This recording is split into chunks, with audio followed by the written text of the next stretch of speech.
খোয়াইয়ে জলাশয় থেকে ব্যক্তির মৃতদেহ উদ্ধার। মৃগী রোগের জেরে দুর্ঘটনা নাকি অন্য রহস্য? খোয়াই থানার অন্তর্গত চেবড়ি পেকনিছাড়া সংলগ্ন নরেন চৌমোহনী এলাকায় এক ব্যক্তির অস্বাভাবিক মৃত্যুকে কেন্দ্র করে তীব্র চাঞ্চল্য ছড়িয়েছে।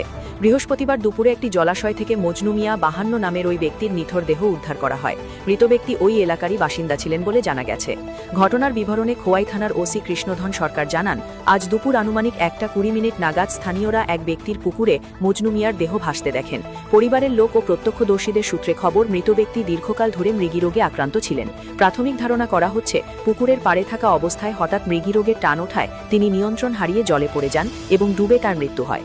ওসি কৃষ্ণধন সরকার জানান, তবে এই মৃত্যুর পেছনে অন্য কোনো রহস্য বা নাশকতার সম্ভাবনা রয়েছে কিনা তা খতিয়ে দেখতে তদন্ত শুরু হয়েছে। এদিকে মৃতদেহটি উদ্ধার করে ময়নাতদন্তের জন্য জেলা হাসপাতালে পাঠানো হয়েছে।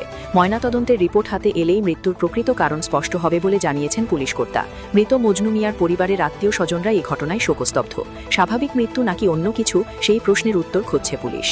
12 মিনিট আগে একটা খবর পাই যে এখানে একটা আননোন ডেড বডি পাওয়া গেছে, এরকম। এখন যে আমি সঙ্গে এখানে আসার পরে এখানে আপনারা আছেন, প্লাস এই লোকটাকে দেখছেন যেভাবে করা আছে, এইভাবে আমিও দেখেছি। এরপর জানতে পারলাম ওনার আত্মীয় স্বজন এবং অন্যান্য পাড়ার লোকের ভিতরে লোকটার নাম হচ্ছে মজনু মিয়া 52, বাবার নাম আবু মিয়া।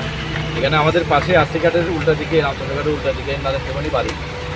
তো রোগী রোগ বলে বলছেন, তো আমরা তো এখন অ্যাকচুয়াল কজ অফ ডেথ তো সার্টিন করা সম্ভব নয়, মানে পোস্টমর্টম ছাড়া। এই জন্য আমরা আপাতত এটাকে আমরা ডিসিটাকে আমরা শিফট করছি, আমরা খোয়াই ডিস্ট্রিক্ট হসপিটালে পোস্টমর্টম হবে। তারপরে আমরা ওনার রিলেটিভ এসছেন আর কি, রিলেটিভের কাছে আমরা যত তাদের সময় আমরা হ্যান্ড ওভার করবো। Thank you sir.